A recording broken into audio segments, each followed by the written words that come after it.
Réseaux sociaux et influenceuses. Danger. Comment faire pour ne pas devenir moche? Let's go! Hello, moi c'est Aurora, je suis italienne, je suis image stratégiste et coach d'empowerment au féminin et ma mission c'est d'aider les girl boss à devenir des femmes stylées et charismatiques au travers de leur image pour qu'elles puissent exprimer qui elles sont à l'intérieur, à l'extérieur par l'utilisation du bon vêtement. Si ces thématiques t'intéressent, suis-moi aussi sur Instagram où j'ai publié tous les jours de conseils de style. Abonne-toi si tu es nouvelle et appuie sur la cloche. Et si tu es nouvelle, j'ai aussi un cadeau pour toi.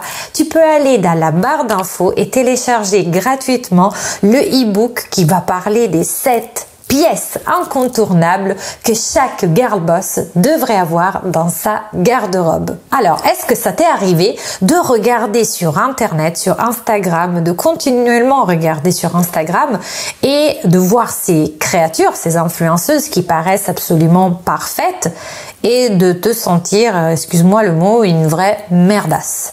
Est-ce que ça t'est déjà arrivé que en regardant la perfection des autres, tu te rabaisses et tu te sens pas en adéquation, tu te sens inadéquat, tu te sens pas jolie au fait?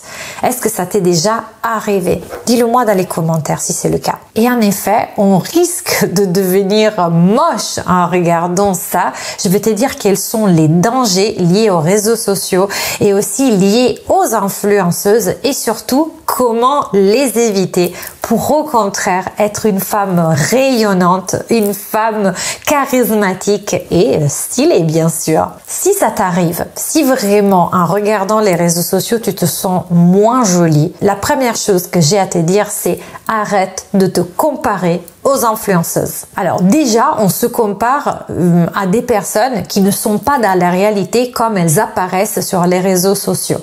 Car je ne connais aucune influenceuse qui ne retouche rien. Même celle qui va pas retoucher sa cellulite, elle va retoucher la chromie, donc la couleur. Elle va enlever des ombres, elle va s'enlever des boutons, elle va blanchir les dents. Bref, on se compare en réalité à des êtres qui n'existent pas. Parfois, il y a eu même des scandales où si on prenait la vraie personne et on l'a comparée à son feed d'Instagram, on la reconnaissait pas. Donc, il faut arrêter parce que nous, on se compare à des gens en croyant que c'est des vrais gens. Mais en réalité, ces personnes-là ne sont pas exactement comme ça. Ils sont améliorés. Ils sont la version de eux-mêmes, mais en fakeant un peu avec la retouche photo, si vous voyez ce que je veux dire. Donc, il faut arrêter tout simplement de se comparer à un critère de beauté à des critères de beauté qui n'existent même pas en réalité. En plus, je trouve que comme ça, on a un peu le syndrome de la mariée.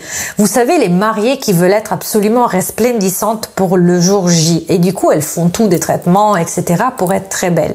Mais en réalité, dans la vraie vie, est-ce que tous les jours, on s'est dit, en regardant nos photos de mariage, ah là, j'étais belle, aujourd'hui, je suis moche? Ben non! Sauf si vraiment il y a eu un gros trauma qui est intervenu, mais autrement, si on a à peu près le même âge, etc., on va pas se retrouver absolument moche dans la vie de tous les jours et magnifique le jour de notre mariage. Pourquoi? Parce qu'on accepte que pour le jour de notre mariage, on ait pu faire un effort. On était aux petits soins, on nous a massés, on nous a maquillés, on nous a coiffés, on nous a peut-être fait des traitements esthétiques. Donc c'est normal qu'on était resplendissante. Et tous les jours, jamais on se sentirait mal parce qu'on n'est pas aussi belle que sur notre photo de mariée. Alors que ce qu'on fait en regardant les réseaux sociaux tous les jours, c'est exactement ça. On voudrait être aussi belle que le jour de notre mariage tous les jours. Et on se compare pas seulement à des filles qui le sont tous les jours comme ça, qui sont aussi belles. Alors déjà, si elles le sont, de 1, c'est leur métier. De 2, elles ne le sont pas. Elles aussi, elles ont des bad hair day, des mauvais jours cheveux plutôt que des mauvais jours tout court. Et c'est pour ça d'ailleurs qu'elles utilisent la retouche. Et c'est ok parce que c'est leur métier. Elles font rêver, elles vont vouloir inspirer les autres. Donc forcément, on est toujours inspiré par quelqu'un qui est mieux que nous. On va pas être inspiré par quelqu'un qui est au même niveau, voire à un niveau inférieur, vous voyez. Donc elles sont obligées, elles ont un rôle à tenir. Donc il faut pas leur en vouloir, mais en même temps, il faut arrêter de se comparer. La deuxième chose, c'est s'il vous plaît les filles, arrêtez d'imiter leur style. Vous pouvez avoir des looks qui vous plaisent, mais arrêtez d'acheter tel quel. À chaque fois qu'il y a un haul, vas-y, je clique et j'achète. Pourquoi? Parce que tout simplement, souvent, on aime bien la personnalité de la personne, on la suit parce qu'elle est stylée, etc. Mais on n'a pas le même corps qu'elle. Donc, qu'est-ce qui va se passer? Sur elle, la fringue, elle est absolument magnifique. On va la commander, on va dépenser de l'argent, on va la recevoir chez nous, on l'essaye et ça va pas du tout. Souvent, surtout quand le corps de l'influenceuse ne ressemble pas à notre corps ou que sa colorimétrie, et ça arrive encore plus souvent, ne correspond pas à notre colorimétrie. Donc des vêtements qui la mettent en valeur parce que c'est dans les bonnes couleurs pour elle, sur nous ça rend rien du tout et ça nous donne un air malade.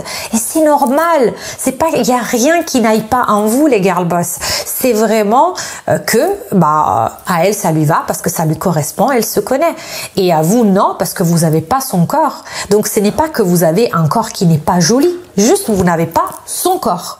Il y a une différence. Et en plus, le troisième point et le plus important dont je parle depuis le début de ma chaîne, dans mes vidéos, c'est connais-toi toi-même.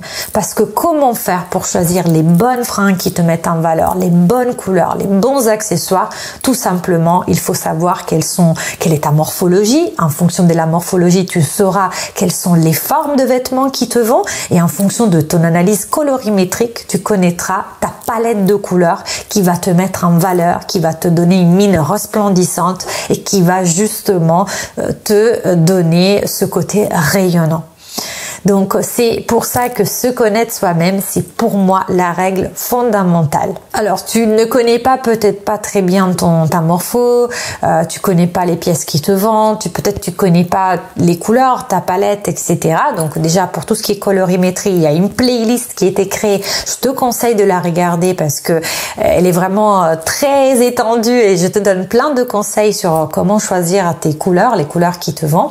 Mais sinon autrement, si vraiment t'es confuse et que tu as envie d'entamer ce processus de changement pour devenir la personne que tu es vraiment, parce qu'en fait ta valeur elle est déjà là, hein, il faut pas la chercher. C'est pas parce que t'es pas bien fringué peut-être encore que tu ne vaux pas aussi bien que tu le vaudras demain. Tu vaux exactement la même chose.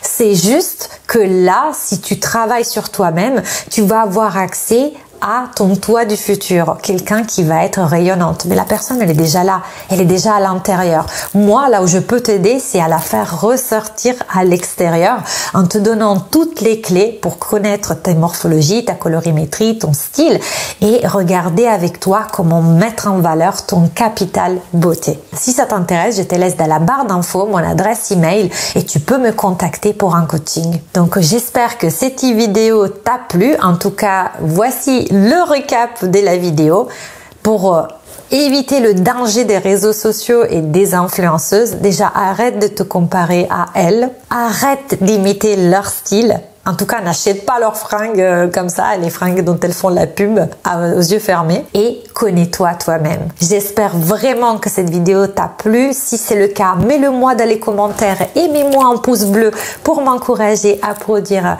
beaucoup de contenu sur YouTube. Et d'ici là, je te dis ciao et à la prochaine.